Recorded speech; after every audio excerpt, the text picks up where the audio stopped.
Page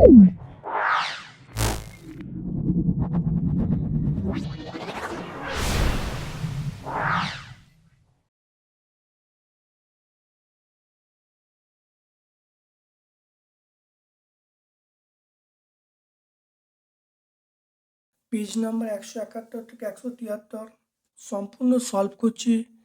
ভিডিওটা প্রথম থেকে শেষ পর্যন্ত দেখার জন্য তোমাদের সবার কাছে আমার বিশেষভাবে অনুরোধ রইল, দেখে নাও। সলভ করছি, খুব ভালো করে দেখো। 20তম স্কুল, সেটা হলো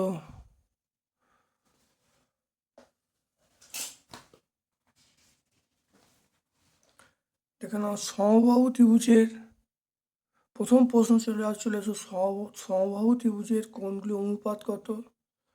প্রত্যেকটা কোণ 60 ডিগ্রি করে আছে, তাহলে কোণগুলো অনুপাত হলো 1:1:1। তাহলে হয়ে গেল।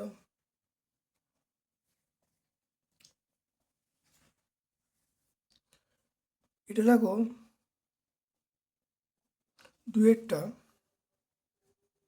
দুয়েরটা দেখো 2 এবং 8-এর ক্রমিক সমানুপাতিক সংখ্যাটি কটা।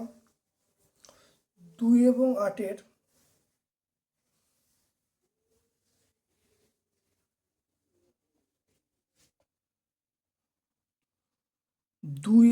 8-এর ক্রমিক সমানুপাতিক সংখ্যাটি দেখে নাও।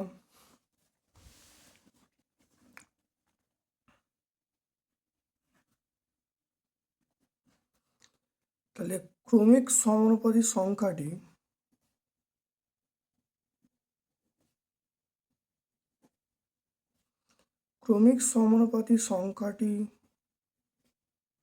হলো x। তাহলে 2/8 8/x, এটা 2x সমান 64। তাহলে x সমান 64/2 32। তাহলে x সমান আমরা পেয়ে গেলাম 32। ক্রমিক সমানুপাতিক বার করার নিয়ম এরকমভাবে বার করব, দেখে নাও। এটা দেখো দুটো সংখ্যা বলা আছে 2 আর 8। তাহলে 2/8 সমান 8/x, কোনাকুনি গুণ করা হলো। 2x সমান কত 64 আর x সমান কত 32। তাহলে x এর মান 32 পেয়ে গেলাম। তারপর দেখে নাও 5^0, মানে যে কোনো সংখ্যা যদি তার মাথায় 0 লেখা হয় তাহলে অ্যান্সার কী দেবে, অ্যান্সার 0 দেবে। তাহলে 5^0 এর মান কত 1 দেবে। তাহলে আমরা 3 নম্বরটা দেখে নাও 5^0 এটা কিন্তু 1 দেবে। তারপর এটা দেখো, এটা দেওয়া আছে 9² 9² / 9^0। 9² মানে 9×9 81, 9^0 মানে 1। তাহলে আমরা কত বলবো 81 বলবো। তাহলে এর উত্তরটা কত হবে 81 হবে।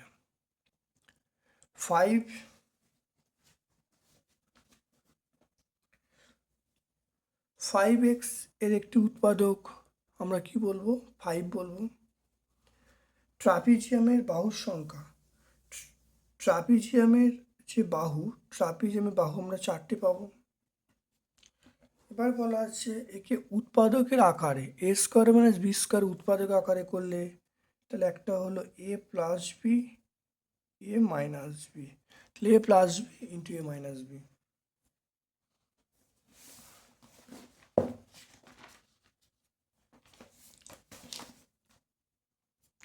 দেখে নাও দুটি সমান্তরাল সরলরেখা পরস্পরকে কটি বিন্দুতে ছেদ করে। দুটি সমান্তরাল সরলরেখা এটা ছেদ করে না,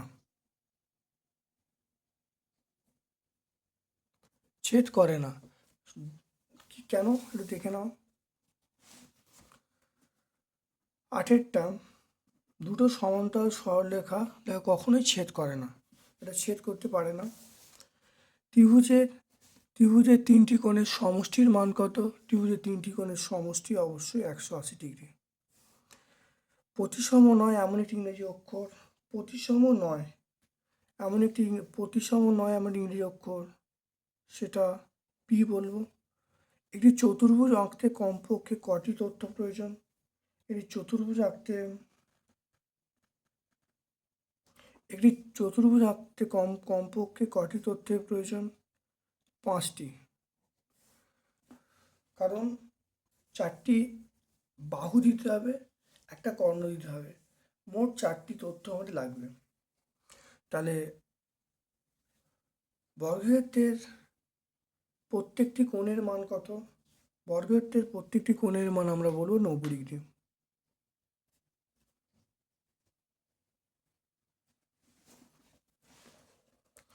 দেখে নাও এর মিশ্র অনুপাত কত হবে, দেখে নাও 2-এর দাগের একেরটা দেখে নাও।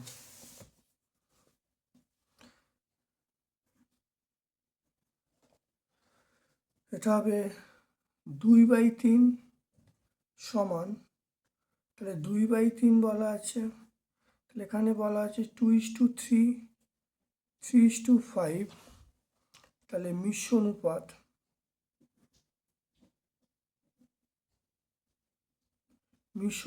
2 × 3 3 × 5, তাহলে এটার সঙ্গে এটা গুণ হবে, এটার সঙ্গে এটা গুণ হবে, তাহলে প্রথম পদের সঙ্গে প্রথম পদ দ্বিতীয় পদের সঙ্গে দ্বিতীয় পদ, 3 কেটে গেল, 2:5, তাহলে অ্যান্সার পেয়ে গেলাম 2:5, এটা অ্যান্সার হয়ে গেল।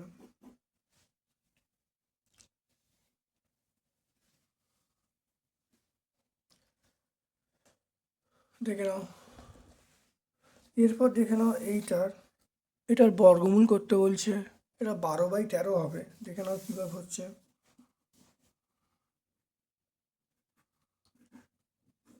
144/169, এটা আমরা বলবো 12 × 12, এটা 13 × 13, তাহলে আমরা বলবো 12/13।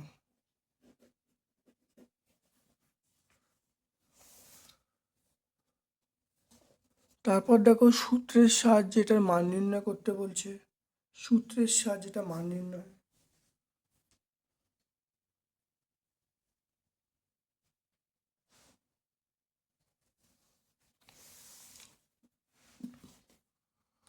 তিনেরটা 50, এটা 51 তার স্কোয়ার, 51 মানে আমরা বলবো 50 + 1 তার স্কোয়ার, এটা হলো 50 স্কোয়ার, ফর্মুলা 2 × 50 × 1, একের স্কোয়ার বলবো, এটা আমরা বলবো 2500 + 100 + 1, এটা আমরা বলবো 26,2601, অ্যান্সার পেয়ে গেলাম।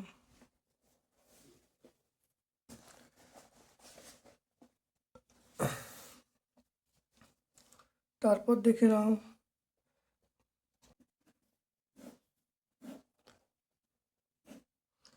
তাহলে এইটা হলো 60 ডিগ্রি, এটা ই, এটা এফ, এটা এবি,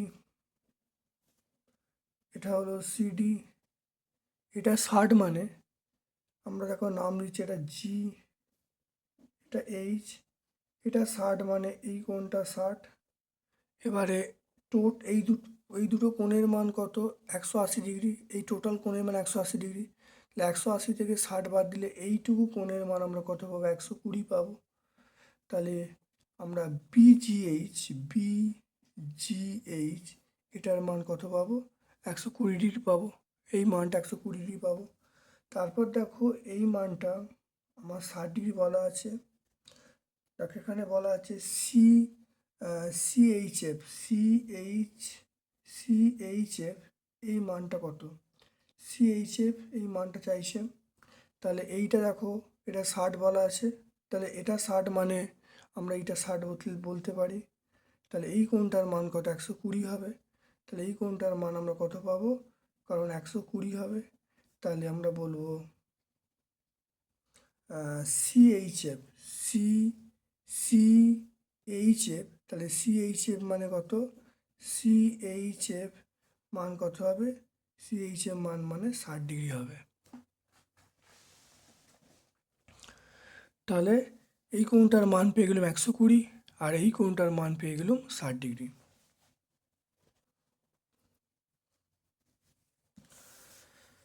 তারপরে দেখো 5এরটা, বাহুভেদে ত্রিভুজ আঁকো, তাদের নাম লেখো। তাহলে বাহুভেদে ত্রিভুজ আমরা প্রত্যেকটার বাহু সমান, এটা আমরা বলবো সমবাহু ত্রিভুজ। এটার নাম কি? সমবাহু। প্রত্যেকটার বাহু যখন সমান হবে তখন আমরা বলবো সমবাহু ত্রিভুজ। ঠিক আছে, তারপরে আমরা আসবো সমদ্বিবাহু ত্রিভুজ।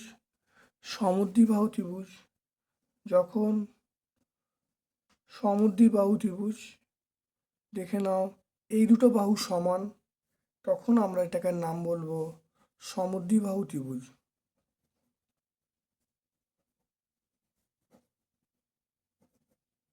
সমদ্বিবাহু ত্রিভুজ। আর দেখো বিষমবাহু ত্রিভুজ।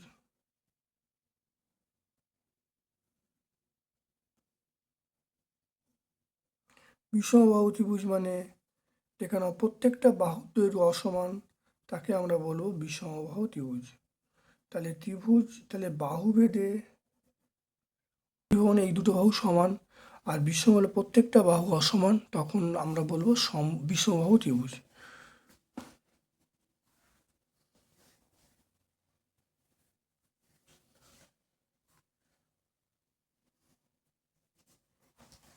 দেখে নাও এটার দেখো সাধারণ উৎপাদক কত হবে। দেখো 2 সবাইয়ের মধ্যে আছে, এক্স দেখো সবাইয়ের মধ্যে নেই, ওয়াই সবাইয়ের মধ্যে নেই। তাহলে সাধারণ উৎপাদক আমরা বলবো 2 যদি সবাইয়ের মধ্যে আছে, সাধারণ উৎপাদক 2 হবে আর 1 হবে। তাহলে সাধারণ উৎপাদক আমরা বলবো 2 আর 1। সমদ্বিবাহু ত্রিভুজের প্রতিসম রেখার কটা? সমদ্বিবাহু ত্রিভুজের প্রতিসম রেখা এটা আমরা একটা বলবো। সমদ্বিবাহু ত্রিভুজের প্রতিসম রেখা আমরা একটা বলবো।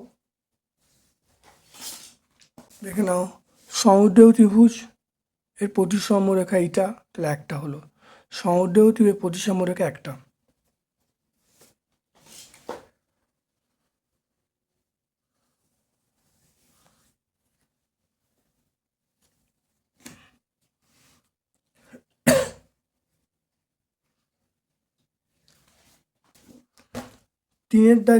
তিনের দাগের একেরটা রেখে নাও।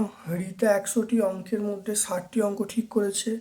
বিনয় ওই অঙ্কের মধ্যে 80টি অঙ্কের মধ্যে 50টি ঠিক করেছে।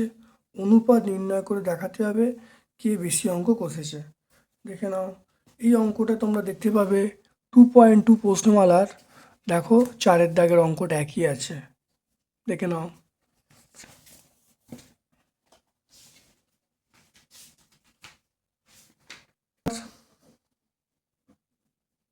রিতার মোট অঙ্ক ও সঠিক অঙ্কের অনুপাত।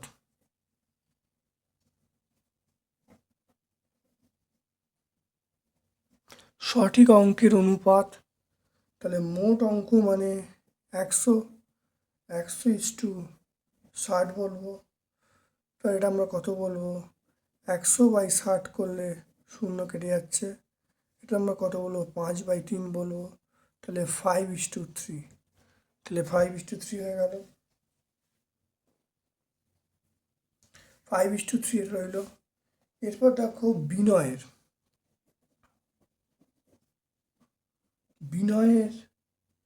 মোট অঙ্ক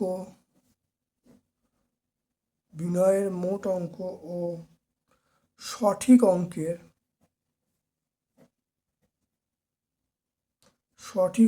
অনুপাত। বিনয়ের মোট অঙ্ক সঠিক অঙ্কের অনুপাত। মোট অঙ্ক 80, সঠিক অঙ্ক 50। তাহলে এটা দেখো 8/50, এটা কাটাকাটি করলাম, তাহলে 8/5। এবার দেখে নাও এখানে আমরা 5/3 আছে। তাহলে 5/3 মানে আমরা এখানে ওপর নিচে 8 দিয়ে গুণ করছি। তাহলে 24, 5 40/24। আর এখানে দেখে নাও ওপর নিচে আমি 5 দিয়ে গুণ করছি, তাহলে দেখে নাও কত, 40/25। কেন? কারণ এখানে মোট অঙ্কের পরিমাণটা দেখো, মোট অঙ্ক আমি সমান করছি, তাহলে এখানে 40 করা হলো। এখানে ওপর নিচে 8 দিয়ে গুণ করার কারণ হলো যে আমি ওপরটা, এই ওপরে যা থাকবে এখানে এই ওপরে কিন্তু একই থাকবে, তাহলে 40/24।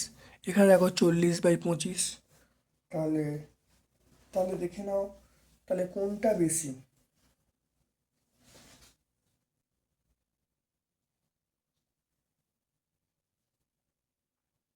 তাহলে এখানে দেখে নাও, তাহলে কোনটা বেশি? তাহলে 40/25 এটা বেশি হবে 40/24। তাহলে তাহলে বিনয় বিনয় বিনয় বেশি অঙ্ক ঠিক করেছে। বিনয় বেশি অঙ্ক ঠিক করেছে। বিনয় বেশি অঙ্ক ঠিক করেছে।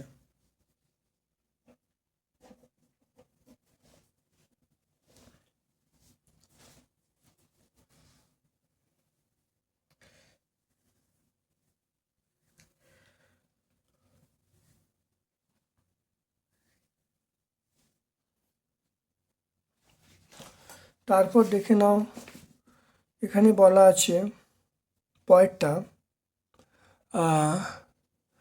বন্যার ত্রাণ দুয়েরটা দেখে নাও। বন্যার ত্রাণ শিবিরে 4,000 জন লোকের 190 দিনের খাবার মজুদ ছিল। 30 দিন পর 800 জন অন্যত্র চলে গেল।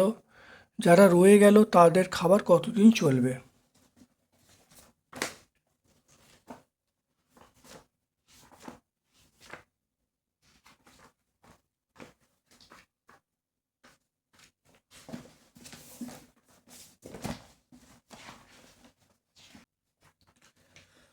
দেখে নাও, কোষে দেখি 3 প্রশ্নমালা। তার দেখো 5-এর অঙ্কটা, দেখে নাও 5-এর অঙ্কটা।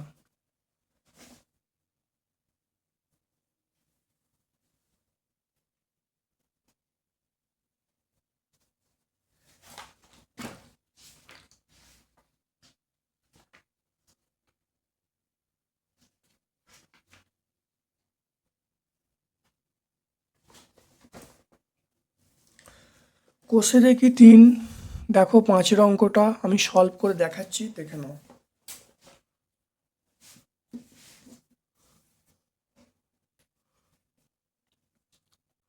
তিনের দাগের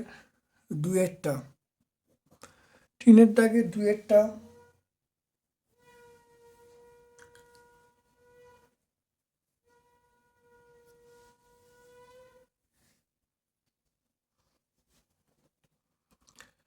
গণিতের ভাষায়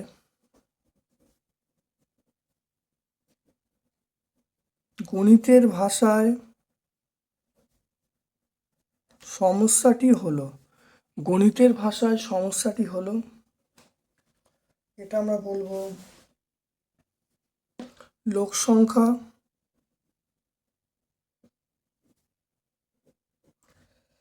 আর এটা বলবো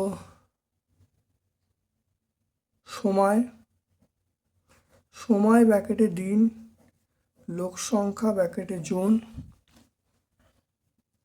এটা হবে 4,000, এটা হবে 190 মাইনাস 30, 160। এটা হলো 4,000 মাইনাস 800, এটা হলো 3200। এটা আমরা কি করব, এখানে আমরা এক্স ধরে নেব। তাহলে এক্স মানে এটা হলো, তাহলে এক্সটা হলো, জিজ্ঞাসা চিহ্ন না দিয়ে আমরা এখানে এক্স ধরে নিচ্ছি। তাহলে লোক সংখ্যা দেখো কমছে, লোক সংখ্যা কমলে সময় বাড়বে, লোক সংখ্যা কমলে দেখো সময় বাড়বে, লোক সংখ্যা কমলে সময় বাড়বে। তাহলে লোক সংখ্যা ও সময়, লোক সংখ্যা ও সময় ব্যস্ত সম্পর্কে আছে, লোক সংখ্যা ও সময় ব্যস্ত সম্পর্কে আছে। তাহলে এখানে দেখে নাও, তাহলে কি হবে, তাহলে আমরা লিখছি 4000 is to 3200 double is to x is to এটা 160 বলবো। তাহলে 4000 বাই 3200 এটা এক্স বাই এটা শূন্য কেটে গেল। এটা দেখো আমি করি, তাহলে দেখো কোনাকুনি গুণ করছি, কোনাকুনি গুণ করে দেখো 32x, এটা দেখো 40 ইন্টু 160। তাহলে দেখে নাও এটা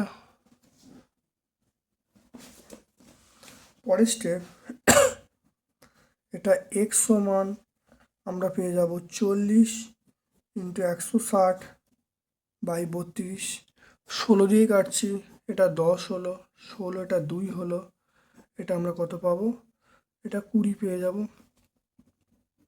তাহলে এক্স এর মান আমরা পেয়ে যাব 200, এক্স এর মান পেয়ে যাব 200। তাহলে অবশিষ্ট খাদ্য, অবশিষ্ট খাদ্য 200 দিন, অবশিষ্ট খাদ্য 200 দিন চলবে। দেখে নাও অবশিষ্ট খাদ্য আমাদের কতদিন চলবে, 200 দিন চলবে। খুব ভালো করে দেখে নাও অঙ্কটা, খুব ইম্পর্টেন্ট অঙ্ক।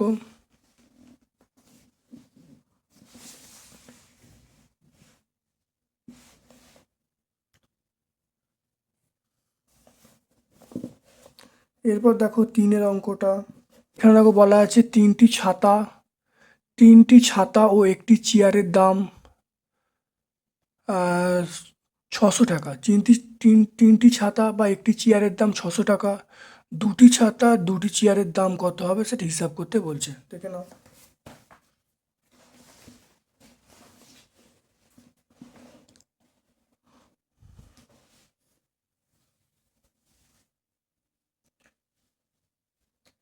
তাহলে আমরা বলতে পারি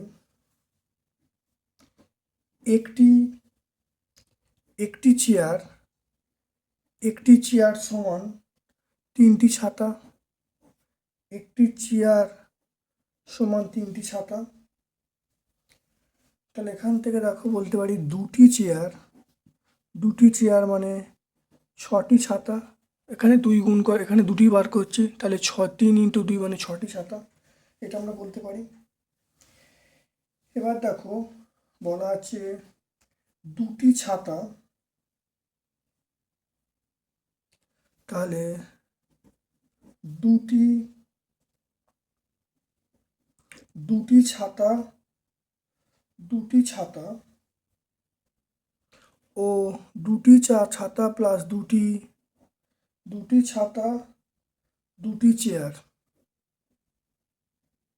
দুটি ছাতা দুটি চেয়ার সমান আমরা কত বলবো, দুটি ছাতা দুটি চেয়ার, তাহলে দুটি ছাতা আর দুটি চেয়ার মানে 6টি ছাতা। তাহলে এটা করলে হবে 8টি ছাতা, তাহলে কটা হবে, 8টি ছাতা পেয়ে গেলাম, 8টি ছাতা। এখানে দেখে নাও গণিতের ভাষায়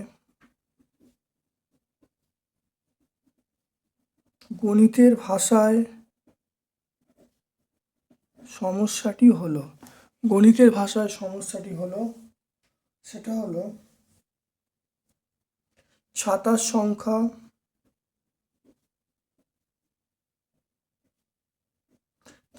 সংখ্যা ব্র্যাকেটে ছাতার মূল্য ছাতার মূল্য ব্র্যাকেটে টাকা। তাহলে ছাতার সংখ্যা দেখো 3টে ছিল, 3টে ছাতার দাম 600 টাকা। এখন 8টা ছাতার দাম আমার চাইছে, এটা আমরা এক্স ধরে নিচ্ছি। তাহলে এখানে ছাতার সংখ্যা বাড়লে ছাতার মূল্য বৃদ্ধি পাবে, তাহলে সরল সম্পর্কে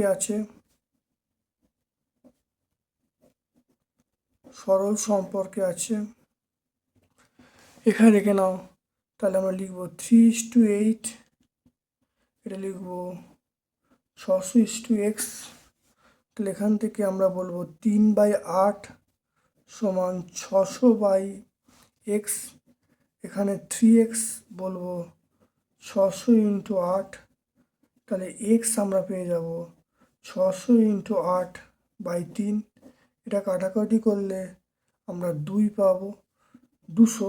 তাহলে x সমান আমরা বলবো x সমান হলো 1600। x সমান আমরা পেয়ে গেলাম 1600। তাহলে x সমান পেয়ে গেলাম 1600। তাহলে দুটি ছাতা ও দুটি চেয়ারের দাম এটা হলো 1600 টাকা। দেখে নাও, প্রথমে আমরা দেখো দেয়া আছে একটি ছাতার দাম, একটি চেয়ার সমান 3টে ছাতা, তাহলে দুটো চেয়ার সমান 6টি ছাতা বার করে ফেললাম। এবার দুটি ছাতা আর দুটি চেয়ারের দাম বার করতে বলেছে। দেখে নাও, দুটি চেয়ার মানে 6টি ছাতা, তাহলে এখানে 6 বসিয়ে দেওয়া হলো। তাহলে 2 + 6 মানে 8টি ছাতা। তাহলে এবার তিনটি যে ছাতা, আমরা এখানে দেখো লেখা হলো ছাতার সংখ্যা, ছাতার দাম বা ছাতার মূল্য। তাহলে 3টে ছাতার দাম 600 টাকা বলা আছে, এখানে 8টা ছাতার দাম আমি বার করে নেবো। এক্স মানে 8টা ছাতার দাম কত হবে সেটা ধরে নিচ্ছি। তাহলে এবার এটা দেখো ছাতা, দেখে নাও ছাতার এখানে সংখ্যা বাড়ছে, তাহলে অবশ্যই ছাতার মূল্য বাড়বে, তাই লেখা আছে। সরল সম্পর্কে আছে, এরমভাবে করা হলো, এক্সের মান বার করা হলো। এটা 8, কিন্তু এটা হলো 8। তাহলে এটা দেখে নাও, তাহলে এক্সের মান পেয়ে গেলাম। এক্স তাহলে কত হবে, 1600 হয়ে যাবে। এক্সের মান হয়ে গেল 1600। তাহলে দুটি ছাতা এবং দুটি চেয়ারের মোট দাম হবে 1600 টাকা। দুটি ধনাত্মক সংখ্যার গুণফল বলা আছে, ভাগফল 1/2, সংখ্যা দুটো নির্ণয় করতে বলেছে। দেখে নাও 16/50, 16/50টাকে আমি যদি কাটাকুটি করি তাহলে 8/25। তাহলে সংখ্যা দুটি হলো এক্স এবং ওয়াই, সংখ্যা দুটোর গুণফল দেখো বলা আছে xy সমান 8/25। আর এখানে x/y সমান আমরা কত বলবো, 1/2 বলবো। এবার দেখো দুটো মানে বাম পক্ষের সঙ্গে বাম পক্ষ গুণ করা হয়েছে, গুণ করলে দেখো পেয়ে গেছি ওয়াই কেটে গেলে x² সমান 4/25। তাহলে x সমান 2/5। তাহলে এই 2/5টা আমি এই সমীকরণে বসিয়ে দিচ্ছি। তাহলে বসিয়ে দিয়ে দেখো আমরা ওয়াইয়ের মান পেয়ে গেলাম 4/5। তাহলে সংখ্যা দুটো কী কী, সংখ্যা দুটো হলো আমরা বলতে পারি, একটা হলো 2/5। দেখো আগে এক্সের মান 2/5 বেরিয়েছে, ওয়াইয়ের মান দেখো 4/5, উত্তর হয়ে গেল। বা আমরা উত্তরে এখানে এরমও রাখতে পারি যে দেখো উত্তরটা যেহেতু এখানে আমরা, তাহলে উত্তরটা এটাও রাখতে পারি। দেখো ওপর নিচে আমি যদি 2 গুণ করে দিই, ওপর নিচে 2 গুণ করলে তাহলে এটা দেখো উত্তরটা এটাও রাখতে পারি। আমরা যদি মনে করি উত্তরটা 4/10 8/10 লিখবো, তাও রাখা যায়। কারণ এখানে যেহেতু দেখো এখানে অনুপাতটা ছিল 16 দেখে না, অনুপাত ছিল 16/25। 16/25 আমি এটাকে 2 দিয়ে কাটাকাটি করে 8/25 করেছি। এখানে দেখো উত্তরটা আমরা সেরকমভাবে রাখতে পারি 4/10 এবং 8/10। দেখো 2 দিয়ে ভাগ যাচ্ছে, এভাবে উত্তর রাখতে পারি, এভাবে উত্তর আমরা রাখতে পারি। দেখো দুয়েরটা দেখে নাও, বলা আছে বর্গমূল নির্ণয় করতে বলছে।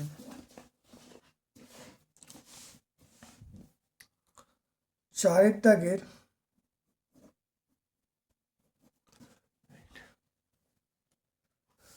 √375 এটা হবে 1215।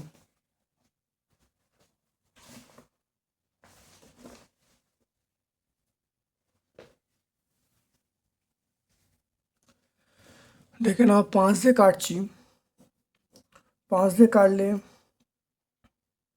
5 7 35, 5 5 25। দেখে নাও 5 দিয়ে কাটছি, 5 দুগুণে 10, 5 দুগুণে 10, 5 4 20, 5 3 15। আবার দেখো 3 দিয়ে কাটছি, 3 দিয়ে কাটলে 25, 3 দিয়ে কাটলে 8 1। তাহলে দেখো এটা কত হলো, 25/81। তাহলে 25/81 হলো। তাহলে 25/81 মানে আমরা বলবো 5 × 5, 9 × 9, তাহলে 5/9। তাহলে অ্যান্সারটা পেয়ে গেলাম 5/9। দেখে নাও।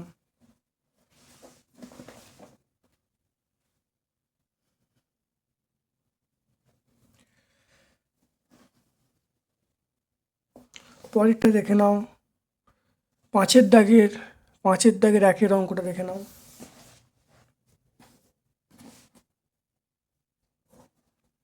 5-এর দাগের একের অঙ্কটা, সেটা 4/a², এটা হলো +4/a + 1। এটা আমরা লিখবো 2/a তার স্কোয়ার +1 তার স্কোয়ার, ফর্মুলা 2 × 2/a × 1। তাহলে এটা বলবো 2/a + 1 তার হোল স্কোয়ার। দেখে নাও।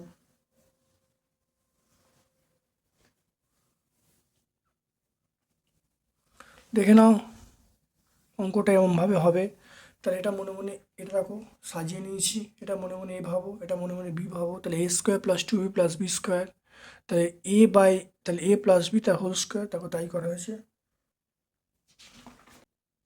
2-এরটা বলা আছে, দেখে নাও x² + y² এর মান চাইছে। x² + y² মানে আমরা বলবো x + y তার হোল স্কোয়ার। এটা হবে 2xy - 2xy। আর xy এর মান দেখো, xy এর মান আমরা পাচ্ছি, এখানে xy এর মান বার হচ্ছে, xy মানে x + y/2 তার whole square minus x - y/2 তার হোল স্কোয়ার। x + y এর মান হলো 5, 5/2 তার স্কোয়ার। এটা হলো 1/2 তার স্কোয়ার। 5/2 মানে আমরা বলবো 25/4। এটা হলো 1/4। এটা দেখো 4 লসাগু হলো, তাহলে এটা 25 - 1। এটা বলবো 24/4। এটা আমরা 6 বলবো, 6 পেয়ে গেলাম। তাহলে এবার দেখো এই মানটা, তাহলে x + y এর মান কত, 5।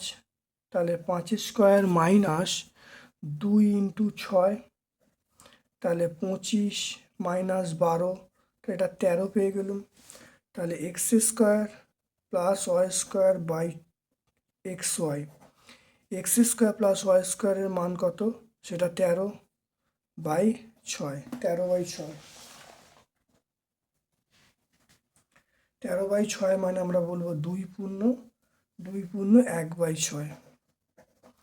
দেখে নাও ভালো করে। প্রথমে দেখো xy এর মান বার করেছি। দেখে নাও ভালো করে, xy এর মান বার করেছি, 6 বেরিয়ে গেছে। xy এর মান দেখো 6। এবার দেখো x² + y² এর মান হলো x² + y² মানে x + y whole square - 2xy। মানটা বসিয়ে দিয়েছি। x + y এর মান 5, এটার মান দেখো 6। তাহলে 25 - 12 মানে 13। এবার দেখো এই মানটা চাইছে, x² + y² এর মান চাইছে, x² + y² xy। তাহলে x² + y² এর মান দেখো বের হচ্ছে 13, আর xy এর মান 6। এটা ভাগ করলে 2 পূর্ণ 1/6।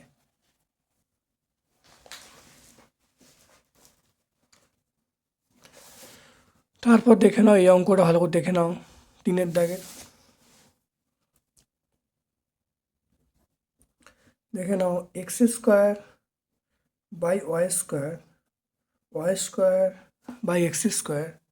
তাহলে এটা হলো x/y তার হোল স্কোয়ার, y/x তার হোল স্কোয়ার। এটা হলো x/y প্লাস y/x তার whole square, formula 2 × x/y × y/x। এটা হয়ে গেল। এটা হলো 3, 3 স্কোয়ার, এটা -2, 3 3 9, 9 -2, এটা আমরা 7 পেয়ে যাব। তাহলে অ্যান্সার পেয়ে যাব, অবশ্যই পেয়ে যাবে। দেখবে সময় দূরত্বের প্লেলিস্টে দুটো অঙ্ক অবশ্যই পেয়ে যাবে, তোমরা দেখে নেবে। তারপরে দেখো সাতেরটা উৎপাদকে বিশ্লেষণ করো। এটা দেখবে উৎপাদকে বিশ্লেষণ বলে যে প্লেলিস্ট আছে, সেখানে তোমরা প্রত্যেকটা অঙ্ক তোমরা পেয়ে যাবে। তারপরে দেখো বলা আছে করিম চাচা, এই অঙ্কটা তোমরা আয়তক্ষেত্র বর্গক্ষেত্রের ক্ষেত্রফল,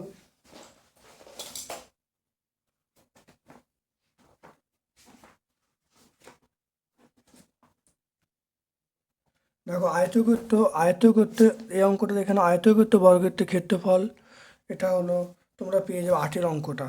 অর্থাৎ আমরা 17তম অধ্যায় দেখবে 8-এর অঙ্কটা প্লেলিস্টে তোমরা অবশ্যই পেয়ে যাবে, আয়তক্ষেত্র বর্গক্ষেত্রের ক্ষেত্রফলের যে প্লেলিস্ট আছে। তারপরে দেখে নাও এই অঙ্কটা, দেখো এই যে অঙ্কটা 2-এর অঙ্কটাও তোমাদের অবশ্যই করানো আছে। তোমরা দেখবে আয়তক্ষেত্র বর্গক্ষেত্রের ক্ষেত্রফল, সেটা কোষে দেখি 17, তাহলে তোমরা পেয়ে যাবে সেটা। দেখো এই অঙ্কটা দেখো 13টা, তাহলে তোমরা 8-এর দাগ 8 এবং 13 দেখবে আমার প্লেলিস্ট, দেখবে আয়তক্ষেত্র বর্গক্ষেত্রের ক্ষেত্রফলের প্লেলিস্ট আছে, সেখানে তোমরা অবশ্যই 8 আর 13 দেখলে পেয়ে যাবে। নাও 9-এর দাগের 1-এরটা,